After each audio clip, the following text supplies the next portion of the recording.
આ ઉપાય સાંધાનો દુખાવો ઘટાડે છે.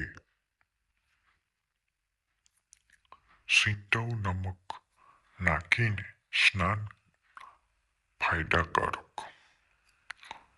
હુફાળા પાણીમાં સિંધવ નમક નાખીને સ્નાન કરવાથી સાંધાના દુખાવામાં ફાયદો થાય છે. તેમાં રહેલી મેગ્નેશિયમ ઇન્ફ્લામેશન ઘટાડે છે, સાથે જ માંસપેશીઓને આરામ પહોંચાડે છે, જેના માટે સ્નાનથી 15-20 મિનિટ પહેલા હુફાળા પાણીમાં 2 cup Epsom salt magnesium sulphate mix કરવું. દરરોજ 10થી 15 મિનિટ તડકો મશરૂમ ખાવો. હાડકાની મજબૂતી અને સાંધાના દુખાવામાં રાહત માટે વિટામિન ડી જરૂરી છે.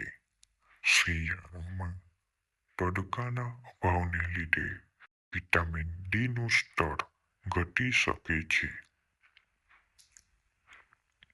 આથી દરરોજ 10થી 15 મિનિટ તડકામાં બેસો.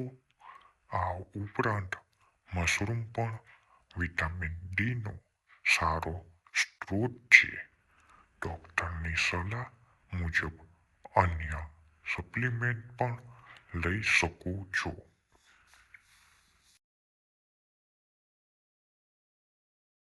તણાવ મેનેજ કરવો. વધુ તણાવ કોર્ટિસોલ હોર્મોન્સ રિલીઝ કરે છે, જે ઇન્ફ્લામેશન વધારે છે. આથી મેડિટેશન, ડીપ બ્રીથિંગ જેવી ગતિવિધિઓ દ્વારા તણાવને મેનેજ કરવું. આ ઉપરાંત પૂરતું પાણી પીવું. પાણીની ઉણપથી પણ સાંધામાં દુખાવો વધે છે.